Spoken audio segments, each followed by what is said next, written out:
नमस्कार जय जगन्नाथ शुभ सकाळ। आज हूँ अगस्ट 10 तारिख रविवार। आज प्रथम खबर सबुठी रक्षाबंधन उत्सव। जवान को राखी बांधिले सीमांत गाँवर महिला पिलांक सह उत्सव पालिले केंद्र मंत्री। राखी पूर्णिमा देश में उल्लासर सह पालित होईछि। एही अवसर में राजनेता माने मध्य पालिछंती राखी। प्रतिरक्षा मंत्री राजनाथ सिंह हाथ में कुनि कुनि छुआंक ठारू नहीं विभिन्न सामाजिक संगठनर सदस्य राखी बांधिछंती। सेहीपरि केंद्र मंत्री पीयूष गोयल मध्य राखी बांधिछंती। सेबडे राखी रे कुनि शिशुर छोटिया अनुरोध रक्षा कले मोदी। शनिवार सारा देश में रक्षाबंधन पर्व को खूब उत्साह सहित पालन करा जायछि। एही अवसर में दिल्लीर लोक कल्याण मार्ग प्रधानमंत्री बासभवन में एक स्वतंत्र कार्यक्रम आयोजन करा जायतिला। एही कार्यक्रम में दिल्लीर विभिन्न स्कूल छात्र छात्री माने जोगदे प्रधानमंत्री नरेंद्र मोदी हाथ में राखी बांधि दीर्घ जीवन कामना करथिले। एही समय प्रधानमंत्री मोदी राखी नहीं आसीथिबा कुनी शिशु जनक समस्त दृष्टि आकर्षण करथिला। एही कार्यक्रम में दिल्लीर विभिन्न स्कूल छात्र छात्री माने जोगदे प्रधानमंत्री नरेंद्र मोदी हाथ में राखी बांधि दीर्घ जीवन कामना करथिले। सेहीपरि स्कूल छात्री हाथरू राखी बांधिछंती मुख्यमंत्री। कोरापुट गस्तरे जाए मुख्यमंत्री मोहन चरण मांझी जयपुर ठारे सरस्वती शिशु विद्या मंदिर में आयोजित पवित्र रक्षाबंधन कार्यक्रम में जोग देइतिले। एही अवसर में मुख्यमंत्री हाथ में राखी बांधिछंती कुनि कुनि छात्री माने। मुख्यमंत्री को मिठा खुआइछंती पिला माने। समस्त को आशीर्वाद देइछंती मुख्यमंत्री। तेबे मुख्यमंत्री व्यतीत एही अवसर में उपस्थित थिबा दुई जण उप मुख्यमंत्री कनकवर्धन सिंहदेव प्रभाती परिडा हाथ में मध्य राखी बांधिछंती एही सरस्वती शिशु विद्या मंदिर छात्री माने। अन्य पक्षे कांग्रेस विधायक तारा बाहिनीपति हाथ में राखी बांधिछंती उप मुख्यमंत्री प्रभाती परिडा। परवर्ती खबर आसंता 29 और 30 रे आयोजित होब जातीय स्तर अनुसूचित जाति और जनजाति सम्मिलनी। 29 और 30 तारिख में ओडिशा रे आयोजित होब जातीय स्तर अनुसूचित जाति और जनजाति सम्मिलनी। लोकसभा बाचस्पति ओम बिरला नेतृत्व में सम्मिलनी हेबो। भिन्न भिन्न राज्यर विधानसभा जाति और जनजाति कमिटर अध्यक्ष सदस्य माने ओडिशा आसिबे। लोकसभा अनुसूचित जाति और जनजाति कमिटर अध्यक्ष सदस्य माने ओडिशा आसिबे। एथिपाई ओडिशा विधानसभा नुआ वेबसाइट माध्यम पंजीकरण आरंभ होईछि। लोकसभा बाचस्पति ओम बिरला और राज्यसभा उपाध्यक्ष हरिवंश एथिरे उपस्थित रहिबे। देशर 200 रु अधिक प्रतिनिधि ओडिशा आसुछंती। परवर्ती खबर मोहन बांटिले सुभद्रा टंका। खाता को आसिला सुभद्रा तृतीय किस्ती टंका। राखी पूर्णिमा अवसर में कोरापुट जिला जयपुर रे सुभद्रार तृतीय किस्ती बांटिछंती मुख्यमंत्री मोहन चरण मांझी। एही अवसर में आयोजित कार्यक्रम में 15 रु ऊर्ध्व सुभद्रा हिताधिकारी को मुख्यमंत्री टंका बांटिछंती। एककालीन 1 कोटी हिताधिकारी खाता को गला 5000 टंका। तेबे जो हिताधिकारी भाव में प्रथम 2टी किस्ती टंका पाई नाहांती सेमानकु मध्य टंका प्रदान पई प्रक्रिया आरंभ हेबो। ए पर्यंत 2 लाख हिताधिकारी बाद पड़िछंती। सेमानकु जोड़िबा पई आउ थरे सर्वे हेबो। 93,000 हिताधिकारी महिला को 60 वर्ष पुरुथिबारु 93,000 हिताधिकारी महिला को 60 वर्ष पुरुथिबारु विभाग सेमानकु भर्ता पई एसएससी पीडी को पठाइछि। सुभद्रा योजना रे 1,65,877 जन महिला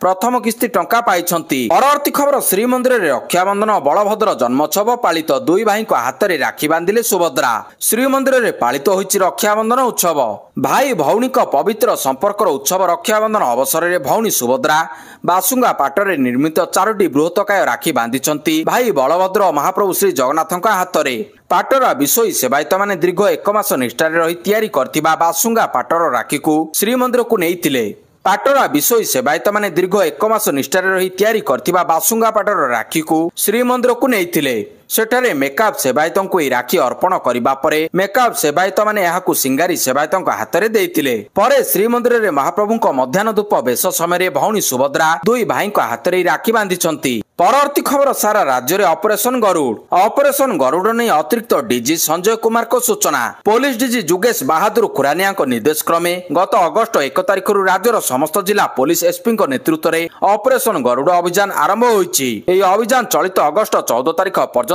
चलिबो बोली अतिरिक्त आरक्षी महानिर्देशक सूचना दैछंती। अपराध एवं अपराधी उपरे रोक लगाइबा पई अभियान को आहुरी जोरदार कराजिबो बोली से गणमाध्यम को सूचना दैछंती। परवर्ती खबर आगामी दिन में कोटियावासी को सब प्रकार सुविधा मिलिबो कहिले राजस्व मंत्री। कोटिया विवाद विषय में राज्य सरकार नियमित भाव में केंद्र सरकार जोगाजोग रहिछंती। कोटिया समस्या एभली एक समस्या जहार मानवीय दृष्टिकोण रही। राज्य सरकार सेवा कोटिया रे पहुंची न पारिबा और आंध्र प्रदेश सरकार सेठारे पहुंची सेवा प्रदान करबा हेउची कोटिया समस्यार कारण बोली। राज्य सरकार सेवा कोटिया रे पहुंची न पारिबा और आंध्र प्रदेश सरकार सेठारे पहुंची सेवा प्रदान करबा हेउची कोटिया समस्यार कारण बोली कहिसंती राजस्व मंत्री सुरेश ପୂଜାରୀ। ରାଜସ୍ୱ ମନ୍ତ୍ରୀ ଆହୁରି କହିଛନ୍ତି ନିକଟରେ ମୁଁ ନିଜେ କୋଟିଆ ଯାଇ ସେଠାରେ ଲୋକମାନଙ୍କର ଯାହା ଯାହା ସମସ୍ୟା ରହିଛି ସେ ସବୁକୁ ବୁଝିବା ସହ ଲେଖିକରି ଆଣିଛି। ଆଗାମୀ ଦିନରେ କୋଟିଆ ବାସିନ୍ଦାଙ୍କ ଉଚ୍ଚଶିକ୍ଷା ପାଇଁ ରାଜ୍ୟ ସରକାର ଯୋଜନା କରୁଛନ୍ତି। ପରବର୍ତ୍ତୀ ଖବର 15ରେ ଟ୍ରମ୍ପ ପୁଟିନ ସାକ୍ଷାତ। ଆସନ୍ତା ସପ୍ତାହରେ ହେବାକୁ ଯାଉଛି ଦୁଇ ଶକ୍ତିଶାଳୀ ରାଷ୍ଟ୍ରନେତାଙ୍କ ସାକ୍ଷାତ।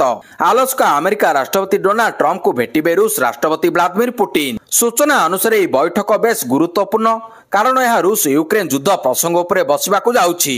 ଦୀର୍ଘ 3 ବର୍ଷ ହେବ ରୁଷ ଓ ୟୁକ୍ରେନ ଯୁଦ୍ଧ ଚାଲିଛି। ସେପଟେ ଏହାକୁ ବନ୍ଦ କରିବାକୁ ଆମେରିକା ଉଭୟ ପୁଟିନ ଓ ଜେଲେନ୍ସ୍କିଙ୍କ ସହ ଭିନ୍ନ ଭିନ୍ନ ବୈଠକ ମଧ୍ୟ କରୁଛନ୍ତି। ତେବେ କୌଣସି ନିଷ୍କର୍ଷ ବାହାରି ପାରୁନାହିଁ। ଏହା ଭିତରେ ପୁଟିନଙ୍କ ସହ ଟ୍ରମ୍ପଙ୍କ ଭେଟଘାଟ ଉପରେ ସାରା ବିଶ୍ୱର ନଜର ରହିଛି। ପରବର୍ତ୍ତୀ ଖବର ଲୋକସଭା ସିଟ୍ ପାଇଁ ଡିଲ୍। ଭୋଟ ଚୋରି ପ୍ରସଙ୍ଗକୁ ନେଇ କଂଗ୍ରେସ ବିଜେଡି ମୁହାଁମୁହିଁ। ପ୍ରେସ୍ ମିଟ୍ କରି କଂଗ୍ରେସ ଭୋଟ ଚୋରି ନେଇ ଉଭୟ ବିଜେପି ଓ ବିଜେଡିକୁ ଟାର୍ଗେଟ କରିଛି। କଂଗ୍ରେସକୁ ଜବାବ ଦେଇ ବିଜେଡି କହିଛି କାହା ପିଠିରେ ଲାଉ ହୁଅନ୍ତୁ ନାହିଁ। ଲୋକସଭା ବିରୋଧୀ ଦଳ ନେତା ରାହୁଲ ଗାନ୍ଧୀଙ୍କ ଭୋଟ ଚୋରି ଉପାଖ୍ୟାନକୁ ନେଇ ରାଜ୍ୟ କଂଗ୍ରେସର ସାମ୍ବାଦିକ ସମ୍ମିଳନୀ। ପିସିସି ସଭାପତି କହିଛନ୍ତି ଓଡ଼ିଶାରେ ମଧ୍ୟ ଚାଲିଛି ଭୋଟ ଚୋରିର ସରକାର। ନହେଲେ ଏଥର ରାଜ୍ୟରେ କଂଗ୍ରେସର ବିଧାୟକଙ୍କ ସଂଖ୍ୟା 35-40ରେ ପହଞ୍ଚିଥାନ୍ତା। ଗତ ନିର୍ବାଚନରେ BJD supremo 20 Lok Sabha seat compromise କରିଥିବାରୁ ବିଜେପି କେନ୍ଦ୍ରରେ ସରକାର କରିଛି। ଭୋଟ ଚୋରି ନେଇ ଗାଁ ସ୍ତରରେ ଲୋକଙ୍କୁ ସଚେତନ କରିବ କଂଗ୍ରେସ। ପରବର୍ତ୍ତୀ ଖବର ଅପରେସନ ସିନ୍ଦୁରରେ ପାକିସ୍ତାନର 5ଟି ଯୁଦ୍ଧ ବିମାନ ଖସାଇଛି ଭାରତ। ବାୟୁସେନା ମୁଖ୍ୟଙ୍କ ଦାବି। ଭାରତୀୟ ବାୟୁସେନା ଅପରେସନ ସିନ୍ଦୁର ସମୟରେ 5ଟି ପାକିସ୍ତାନୀ ଯୁଦ୍ଧ ବିମାନକୁ ଖସାଇଥିଲା। ଏହା ବ୍ୟତୀତ ଆହୁରି ଅନେକ ବିମାନକୁ ମଧ୍ୟ ଟାର୍ଗେଟ କରାଯାଇଥିଲା। ଏଭଳି ଚାଞ୍ଚଲ୍ୟକର ବୟାନ ଦେଇଛନ୍ତି ଭାରତୀୟ ବାୟୁସେନା ମୁଖ୍ୟ ଅମରପ୍ରୀତ ସିଂ। ବେଙ୍ଗାଲୁରୁରେ ଏକ କାର୍ଯ୍ୟକ୍ରମରେ ସେ କହିଛନ୍ତି ଯେ ଏହି ଅପରେସନ ସମୟରେ ଆମେ ପାକିସ୍ତାନକୁ ବହୁତ କ୍ଷତି ପହଞ୍ଚାଇଛୁ। ଆମେ ନିଶ୍ଚିତ ଭାବରେ 5ଟି ପାକିସ୍ତାନ ବିମାନକୁ ଖସାଇ ଦେଇଛୁ। ଏହା ହୁଏତ ଏକ ଏଲିଏଣ୍ଟ ବିମାନ କିମ୍ବା AEW&C ବିମାନ ଥିଲା। ଆମେ ଏହାକୁ 300 କିଲୋମିଟର ଦୂରତାକୁ ମାରିଥିଲୁ। ପରବର୍ତ୍ତୀ ଖବର 20 ପରେ ନିଗମ ଓ ବୋର୍ଡ ଅଧ୍ୟକ୍ଷ ଘୋଷଣା। ରାଜ୍ୟ ବିଜେପିର ଅନେକ ନେତା ଏବେ ନିଗମ ଓ ବୋର୍ଡ ଅଧ୍ୟକ୍ଷ ହେବା ଆଶାରେ ଅଛନ୍ତି। ଆଉ 20 ତାରିଖ ପରେ ନିଗମ ବୋର୍ଡ ଏବଂ କମିଟି ଘୋଷଣା ହୋଇପାରେ। ତେବେ ବର୍ତ୍ତମାନ ସମୟରେ ନିର୍ଦ୍ଦିଷ୍ଟ ତାରିଖ କହିହେବ ନାହିଁ। ନୂଆଦିଲ୍ଲୀ ଗସ୍ତରୁ ଫେରିବା ପରେ ଏଭଳି ପ୍ରତିକ୍ରିୟା ରଖିଛନ୍ତି ରାଜ୍ୟ ବିଜେପି ସଭାପତି ମନମୋହନ ସାମଲ। ପରବର୍ତ୍ତୀ ଖବର ରେଳ ଯାତ୍ରୀଙ୍କ ପାଇଁ ଖୁସି ଖବର। ଯିବା ଆସିବା ଟିକେଟ ଏକାଥରକେ କିଣିଲେ 20% ରିହାତି। ଯେବେ କୌଣସି ପର୍ବପର୍ବାଣୀ ଆସେ ପ୍ରାୟ ପ୍ରତ୍ୟେକ ରେଳ ଷ୍ଟେସନରେ ପ୍ରବଳ ଭିଡ଼ ଦେଖାଯାଏ। ଲୋକଙ୍କୁ ହଜାର ହଜାର କିଲୋମିଟର ଠିଆ ହୋଇ ଯାତ୍ରା କରିବାକୁ ପଡେ।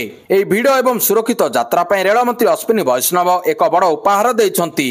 ଯଦି ଆପଣ ଏକାଠି ଯିବା ଆସିବା ପାଇଁ ଟିକେଟ ବୁକ୍ କରନ୍ତି ତେବେ ଆପଣଙ୍କୁ 20% ରିହାତି ମିଳିବ। ଏହି ସମ୍ପର୍କରେ ରେଳ ମନ୍ତ୍ରାଳୟ ଏକ ରାଉଣ୍ଡ ଟ୍ରିପ୍ ପ୍ୟାକେଜ ଆରମ୍ଭ କରିଛି। ପାର୍ବଣ ଋତୁରେ ଟ୍ରେନରେ ପ୍ରବଳ ଭିଡ଼ ଏବଂ ଟିକେଟ ପାଇଁ ଭିଡ଼କୁ ଏଡ଼ାଇବା ପାଇଁ ଭାରତୀୟ ରେଳବାଇ ଏକ ନୂତନ ଯୋଜନା ଆରମ୍ଭ କରିଛି। ପରବର୍ତ୍ତୀ ଖବର ସେନା କିଣିବ 200 ହାଲୁକା ହେଲିକପ୍ଟର। ପ୍ରତିରକ୍ଷା କ୍ଷେତ୍ରରେ ଭାରତ ଆହୁରି ଶକ୍ତିଶାଳୀ ହେବାକୁ ଯାଉଛି। ପ୍ରତିରକ୍ଷା ମନ୍ତ୍ରାଳୟ ନିଜର ପୁରୁଣା ଚେତକ ଓ ଚିତା ହେଲିକପ୍ଟରକୁ ବଦଳାଇବା ପାଇଁ ପ୍ରସ୍ତୁତି ଆରମ୍ଭ କରିଦେଇଛି। ଏଥିପାଇଁ ପ୍ରାୟ 200ଟି ନୂଆ ହାଲୁକା ହେଲିକପ୍ଟର କିଣାଯିବ। ଏହି ହେଲିକପ୍ଟର ଗୁଡ଼ିକର ନାଁ ରହିଛି ରିକୋନାସେନ୍ସ ଏବଂ ସର୍ଭିଲାନ୍ସ ହେଲିକପ୍ଟର। ଏହି ହେଲିକପ୍ଟର ଗୁଡ଼ିକ ଗୁଇନ୍ଦା ସୂଚନା ସଂଗ୍ରହ କରିବା ସହ ବାସ୍ତବ ସ୍ଥିତି ସୂଚନା ପ୍ରଦାନ କରିବାରେ ଗୁରୁତ୍ୱପୂର୍ଣ୍ଣ ଭୂମିକା ଗ୍ରହଣ କରିବ। ଏହି ହେଲିକପ୍ଟର ଉଭୟ ଭାରତୀୟ ସେନା ଓ ବାୟୁସେନା ପାଇଁ ରହିବ। ପରବର୍ତ୍ତୀ ଖବର 25 ସୁଦ୍ଧା ଶକ୍ତିଶ୍ରୀ ସେଲ୍। ରାଜ୍ୟର ସମସ୍ତ ଉଚ୍ଚ ଶିକ୍ଷାନୁଷ୍ଠାନରେ ଗଠନ ହେବ ଶକ୍ତିଶ୍ରୀ ସଶକ୍ତିକରଣ ସେଲ୍। ଛାତ୍ରୀ ଓ ମହିଳା ଷ୍ଟାଫଙ୍କ ସୁରକ୍ଷା ପାଇଁ ଆସନ୍ତା 25 ତାରିଖ ସୁଦ୍ଧା ଶକ୍ତିଶ୍ରୀ ସେଲ୍ ପ୍ରସ୍ତୁତ କରିବା ପାଇଁ ନିର୍ଦ୍ଦେଶ ଦେଇଛି ଉଚ୍ଚଶିକ୍ଷା ବିଭାଗ। 14 ତାରିଖ ସୁଦ୍ଧା ପ୍ରତି ଶ୍ରେଣୀ ଗୃହରେ ଜଣେ ଲେଖାଏଁ ମହିଳା ପ୍ରତିନିଧି ଚୟନ କରାଯିବ। 20 ତାରିଖ ସୁଦ୍ଧା ଶକ୍ତିଶ୍ରୀ ସାଥୀ ଚୟନ କରିବା ପାଇଁ ସମସ୍ତ ବିଶ୍ୱବିଦ୍ୟାଳୟ କୁଳପତି ଓ କଲେଜ ଅଧ୍ୟକ୍ଷଙ୍କୁ ଚିଠି କରି ନିର୍ଦ୍ଦେଶ ଦେଇଛି ଉଚ୍ଚଶିକ୍ଷା ବିଭାଗ। ପରବର୍ତ୍ତୀ ଖବର କୁଲଗାମ ଏନକାଉଣ୍ଟର 2 ଯବାନ ଶହୀଦ। ଜମ୍ମୁ କାଶ୍ମୀର କୁଲଗାମରେ ଜାରି ରହିଛି ସେନାର ସର୍ଚ୍ଚ ଅପରେସନ। ଆତଙ୍କବାଦୀଙ୍କ ସହ ଗୁଳି ବିନିମୟରେ 2 ଜଣ ଯବାନ ଶହୀଦ। 9 ଦିନ ଧରି ଜାରି ରହିଛି ସେନାର ଅପରେସନ। ଜମ୍ମୁ କାଶ୍ମୀର କୁଲଗାମର ଅଖାଳା ଅଞ୍ଚଳରେ ଆତଙ୍କୀଙ୍କ ସହ ଯବାନଙ୍କ ଗୁଳି ବିନିମୟ ଜାରି ରହିଛି। ପରବର୍ତ୍ତୀ ଖବର ଏଣିକି ଭଏସରେ ହେବ ଟ୍ରାଭେଲ ବୁକିଂ। ଭାରତର ଅଗ୍ରଣୀ online travel company make my trip ଏକ ବୈପ୍ଳବିକ ପଦକ୍ଷେପ ଗ୍ରହଣ କରିଛି। ବର୍ତ୍ତମାନ ଗ୍ରାହକମାନେ କେବଳ ଭଏସ୍ କମାଣ୍ଡିଂ କରି ବସ୍, ଟ୍ରେନ ଏବଂ ଫ୍ଲାଇଟ୍ ଟିକେଟ ବୁକ୍ କରିପାରିବେ। କମ୍ପାନୀ ଏଥିପାଇଁ ଏକ ଜେନେରେଟିଭ୍ ଆର୍ଟିଫିସିଆଲ ଇଣ୍ଟେଲିଜେନ୍ସ ଆଧାରିତ ଟୁଲ୍ ମାୟାର ଶୁଭାରମ୍ଭ କରିଛି। ପରବର୍ତ୍ତୀ ଖବର ଆଜି 3ଟି ବନ୍ଦେ ଭାରତ ଏକ୍ସପ୍ରେସ ଟ୍ରେନର ଶୁଭାରମ୍ଭ କରିବେ ମୋଦି। ପ୍ରଧାନମନ୍ତ୍ରୀ ନରେନ୍ଦ୍ର ମୋଦି ରବିବାର ଅଗଷ୍ଟ 10 ତାରିଖ ଅର୍ଥାତ୍ ଆଜି କର୍ଣ୍ଣାଟକ ଗସ୍ତ କରିବେ ଏବଂ ବେଙ୍ଗାଲୁରୁ ସହରାଞ୍ଚଳ ପରିବହନ ଏବଂ ରେଳ ସଂଯୋଗକୁ ବୃଦ୍ଧି କରିବା ପାଇଁ ଅନେକ ପ୍ରମୁଖ ପ୍ରକଳ୍ପର ଉଦ୍ଘାଟନ କରିବେ। ପ୍ରଧାନମନ୍ତ୍ରୀ ସକାଳ ପ୍ରାୟ 11ଟାରେ ବେଙ୍ଗାଲୁରୁର KSR ରେଳ ଷ୍ଟେସନରେ ପହଞ୍ଚିବେ, ଯେଉଁଠାରେ ସେ 3ଟି ବନ୍ଦେ ଭାରତ ଏକ୍ସପ୍ରେସ ଟ୍ରେନକୁ ପତାକା ଦେଖାଇ ଶୁଭାରମ୍ଭ କରିବେ। ଏଗୁଡ଼ିକ ହେଉଛି ବେଙ୍ଗାଲୁରୁ ବେଲଗାଭି, ଅମୃତସର ଶ୍ରୀ ମାତା ବୈଷ୍ଣୋଦେବୀ କଟ୍ରା ଏବଂ ନାଗପୁର ପୁନେ ବନ୍ଦେ ଭାରତ ଏକ୍ସପ୍ରେସ୍। ଏହି ହାଇସ୍ପିଡ୍ ଟ୍ରେନ୍ଗୁଡ଼ିକ ଯାତ୍ରା ସମୟ ହ୍ରାସ କରିବ ଏବଂ ଯାତ୍ରୀମାନଙ୍କୁ ବିଶ୍ୱସ୍ତରୀୟ ଅଭିଜ୍ଞତା ପ୍ରଦାନ କରିବ। ପରବର୍ତ୍ତୀ ଖବର, ଦେଶର 334 ରାଜନୈତିକ ଦଳର ମାନ୍ୟତା ବାତିଲ। ନିର୍ବାଚନ କମିଶନ ଦେଶର ନିର୍ବାଚନ ବ୍ୟବସ୍ଥାକୁ ଅଧିକ ସ୍ୱଚ୍ଛ କରିବା ଦିଗରେ ଏକ ଗୁରୁତ୍ୱପୂର୍ଣ୍ଣ ପଦକ୍ଷେପ ନେଇଛି, ଯାହାଦ୍ୱାରା 334ଟି ପଞ୍ଜୀକୃତ ଅଣସ୍ୱୀକୃତି ପ୍ରାପ୍ତ ରାଜନୈତିକ ଦଳର ସ୍ୱୀକୃତି ବାତିଲ କରାଯାଇଛି। ବୈଷୟିକ ଭାବରେ କହିବାକୁ ଗଲେ କମିଶନ ଏହି ଦଳଗୁଡ଼ିକୁ ତାଲିକାରୁ ବାହାର କରିଛି।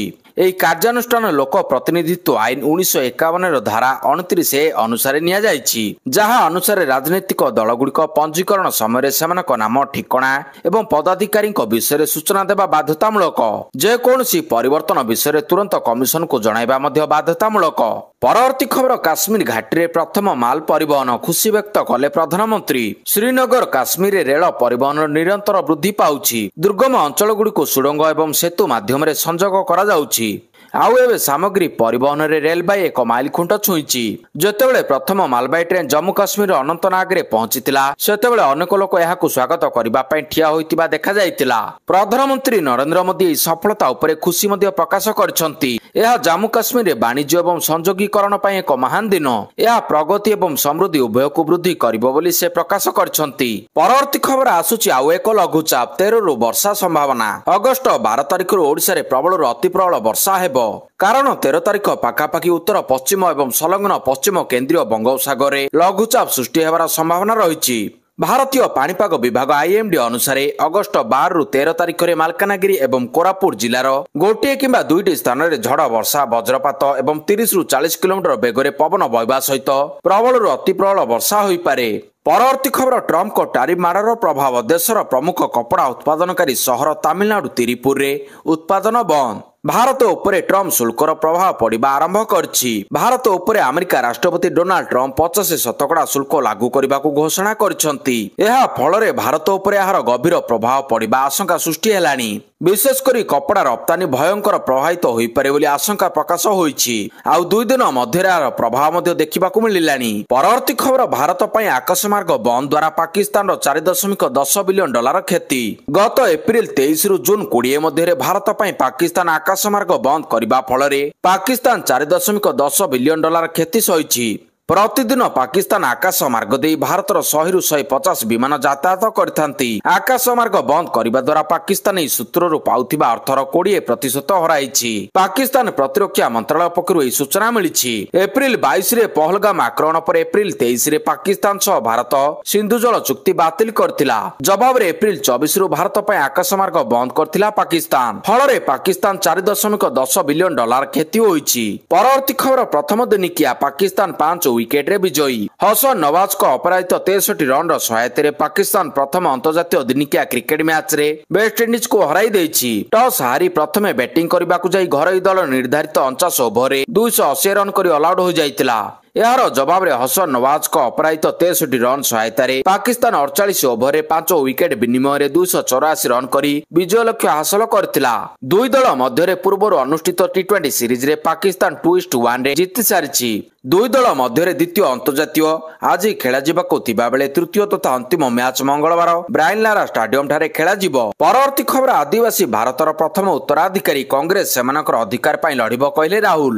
ବିଶ୍ୱ ଆଦିବାସୀ ଦିବସ ଅବସରରେ ଲୋକସଭାର ବିରୋଧୀ ଦଳ ନେତା ରାହୁଲ ଗାନ୍ଧୀ ଏବଂ କଂଗ୍ରେସ ସଭାପତି ମଲ୍ଲିକାର୍ଜୁନ ଖଡଗେ ଅନ୍ୟ କଂଗ୍ରେସ ନେତାମାନଙ୍କ ସହିତ ଶନିବାର ଆଦିବାସୀ ସମ୍ପ୍ରଦାୟକୁ ଶୁଭେଚ୍ଛା ଜଣାଇଛନ୍ତି। ଏହି ଅବସରରେ ରାହୁଲ ଗାନ୍ଧୀ କହିଛନ୍ତି ଯେ ଆପଣମାନେ ଭାରତର ପ୍ରଥମ ଉତ୍ତରାଧିକାରୀ। ଅଧିକାର, ପରିଚୟ ଏବଂ ନ୍ୟାୟ ପାଇଁ ଆପଣଙ୍କ ଲଢେଇରେ ଆମେ ଆପଣଙ୍କ ସହିତ ଅଛୁ। ଲୋକସଭାର ବିରୋଧୀ ଦଳ ନେତା Rahul Gandhi social media platform ଏକ୍ସରେ ପୋଷ୍ଟ କରି ଆଦିବାସୀ ସମ୍ପ୍ରଦାୟର ଅଧିକାର ଏବଂ ନ୍ୟାୟ ପାଇଁ ଲଢିବା ଲାଗି ନିଜର ପ୍ରତିବଦ୍ଧତାକୁ ଦୋହରାଇଛନ୍ତି। ପରବର୍ତ୍ତୀ ଖବର, 2027 ବିଶ୍ୱକପ୍ ରୋହିତ ହେବେ କ୍ୟାପ୍ଟେନ୍। ଟେଷ୍ଟ ଓ T20 କ୍ରିକେଟରୁ ଅଲବିଦା କହିସାରିଥିବା କ୍ୟାପ୍ଟେନ୍ ରୋହିତ ଶର୍ମାଙ୍କୁ 2027 ବିଶ୍ୱକପ୍ରେ ଅଧିନାୟକତ୍ୱ କରୁଥିବାର ଦେଖିବାକୁ ମିଳିପାରେ। ICCର ପୋଷ୍ଟର ରିଲିଜ ପରେ ବଢିଲା ହଲଚଲ। ଦିନିକିଆ କ୍ରିକେଟକୁ ରୋହିତ ଅଲବିଦା କହିଦେବା ନେଇ ଚର୍ଚ୍ଚା ହେଉଥିବା ବେଳେ ଏଥିରେ ଏକ ପ୍ରକାର ପୂର୍ଣ୍ଣଚ୍ଛେଦ ପଡିଛି। ଟିମ୍ ଇଣ୍ଡିଆ ଅକ୍ଟୋବରରେ 3 ଟିକିଆ ଦିନିକିଆ ସିରିଜ ଖେଳିବା ପାଇଁ ଅଷ୍ଟ୍ରେଲିଆ ଗସ୍ତ କରିବ। ଆଉ ଏହି ଟିମ୍ରେ ରୋହିତ ମଧ୍ୟ ନଜର ଆସିପାରନ୍ତି। ପୁଣି କ୍ୟାପ୍ଟେନ୍ ଅନ୍ଦାଜରେ ଧମାଲ ମଚାଇ ପାରନ୍ତି ରୋହିତ ଶର୍ମା।